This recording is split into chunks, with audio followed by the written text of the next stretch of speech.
Clip number 1127۔ اس clip میں آپ قرآن پاک کی سورہ روم کی آیت نمبر 45 سے 47 تک کی تلاوت، ترجمہ اور تفسیر قرآن صراط الجنان سماعت فرمائیں گے۔ بسم اللہ الرحمن الرحیم۔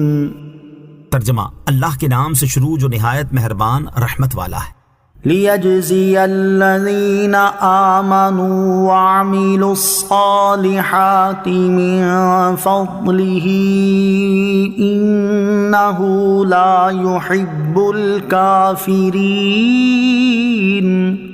ترجمہ، تاکہ اللہ ان لوگوں کو اپنے فضل سے جزا عطا فرمائے جو ایمان لائے اور اچھے کام کیے، بے شک وہ کافروں کو پسند نہیں کرتا۔ لیجزی، تاکہ اللہ جزا عطا فرمائے۔ اس آیت کا ایک معنی یہ ہے کہ جو لوگ اچھا کام اور نیک عمل کر رہے ہیں وہ اپنے ہی فائدے کے لیے کر رہے ہیں تاکہ اللہ تعالیٰ اپنے فضل سے نیک اعمال کرنے والے مسلمانوں کو جزا عطا فرمائے۔ دوسرا معنی یہ ہے کہ قیامت کے دن لوگوں کو اس لیے الگ الگ کر دیا جائے گا تاکہ اللہ تعالیٰ اپنے فضل سے ان لوگوں کو صلہ عطا فرمائے جنہوں نے ایمان قبول کیا اور نیک اعمال کیے۔ بے شک اللہ تعالیٰ کافروں کو پسند نہیں کرتا بلکہ وہ کافر سے ناراض ہے اور اسے سخت سزا دے گا۔ نیک اعمال کی جزا ملنا محض اللہ تعالیٰ کا فضل ہے۔ اس سے معلوم ہوا کہ بندے کو اس کے نیک اعمال کا صلہ دینا اور نیک اعمال کے بدلے اسے ثواب اور جزا دینا اللہ تعالیٰ پر لازم نہیں، اور وہ نیک لوگوں کو ان کی نیکیوں کا جو بھی اجر عطا فرمائے گا وہ صرف اس کا فضل و کرم ہے۔ وَمِنْ آيَاتِهِ أَن يُرْسِلَ الرِّيَاحَ مُبَشِّرَاتٍ وَلِيُذِيقَكُم مِّن رَّحْمَتِهِ وَلِتَجْرِيَ الْفُلْكُ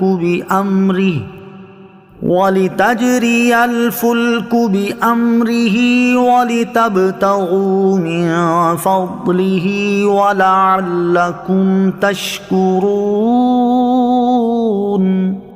ترجمہ، اور اس کی نشانیوں میں سے ہے کہ وہ خوشخبری دیتی ہوئی ہوائیں بھیجتا ہے، اور تاکہ تمہیں اپنی رحمت کا مزہ چکھائے، اور تاکہ اس کے حکم سے کشتی چلے، اور تاکہ تم اس کا فضل تلاش کرو، اور تاکہ تم شکر گزار ہو جاؤ۔ وَمِنْ آیَاتِهِ، اور اس کی نشانیوں میں سے ہے۔ اس آیت کا خلاصہ یہ ہے کہ اللہ تعالیٰ کی وحدانیت اور قدرت کی نشانیوں میں سے ہے کہ وہ بارش اور پیداوار کی کثرت کی خوشخبری دیتی ہوئی ہوائیں بھیجتا ہے، اور وہ اس لیے ہوائیں بھیجتا ہے تاکہ تمہیں اپنی رحمت یعنی بارش کا مزہ چکھائے، اور وہ اس لیے ہوائیں بھیجتا ہے تاکہ ان کے ذریعے اللہ تعالیٰ کے حکم سے دریا میں کشتی چلے اور تم سمندری سفر کے ذریعے اس کا فضل یعنی رزق تلاش کرو، اور اس لیے کہ تم اللہ تعالیٰ کی نعمتوں کا حق مانو اور اس کی وحدانیت پر ایمان لا کر شکر گزار بندے بن جاؤ۔ وَلَقَدْ أَرْسَلْنَا مِن قَبْلِكَ رُسُلًا إِلَىٰ قَوْمِهِمْ فَجَاءُوهُم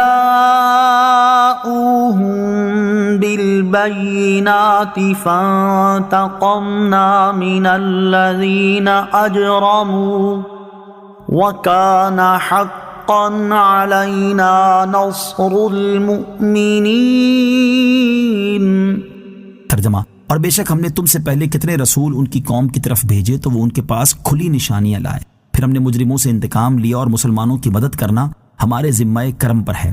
وَلَقَدْ أَرْسَلْنَا مِن قَبْلِكَ رُسُلًا إِلَىٰ قَوْمِهِمْ، اور بے شک ہم نے تم سے پہلے کتنے رسول ان کی قوم کی طرف بھیجے، یعنی اے حبیب صلی اللہ تعالیٰ علیہ وسلم، جس طرح ہم نے آپ کو آپ کی قوم کی طرف بھیجا اسی طرح ہم نے آپ سے پہلے کتنے رسول ان کی قوم کی طرف بھیجے، اور جس طرح آپ اپنی قوم کے پاس کھلی نشانیاں لے کر آئے اسی طرح وہ رسول بھی اپنی قوموں کے پاس کھلی نشانیاں لائے، اور جو ان رسولوں کی رسالت کی تصدیق پر واضح دلیل تھی، لیکن ان کی قوم میں سے بعض لوگ ایمان لائے اور بعض نے کفر کیا، پھر ان رسولوں پر ایمان نہ لانے کی وجہ سے ہم نے مجرموں سے انتقام لیا کہ دنیا میں انہیں عذاب میں مبتلا کر کے ہلاک کر دیا۔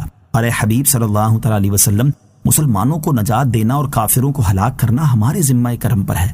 آیت کے آخری حصے میں نبی کریم علیہ الصلوۃ والسلام کو آخرت کی کامیابی اور دشمنوں پر فتح و نصرت کی بشارت دی گئی ہے۔ مسلمان بھائی کی آبرو بچانے کی فضیلت حضرت ابو درداء رضی اللہ تعالی عنہ سے روایت ہے، رسول کریم علیہ الصلوۃ والسلام نے ارشاد فرمایا، جو مسلمان اپنے بھائی کی آبرو بچائے گا اللہ تعالیٰ اسے قیامت کے دن جہنم کی آگ سے بچائے گا۔ یہ فرما کر سرکار دو عالم علیہ الصلوۃ والسلام نے یہ آیت تلاوت فرمائی، کان حقا علینا نصر المؤمنین۔ ترجمہ، مسلمانوں کی مدد کرنا ہمارے ذمہ کرم پر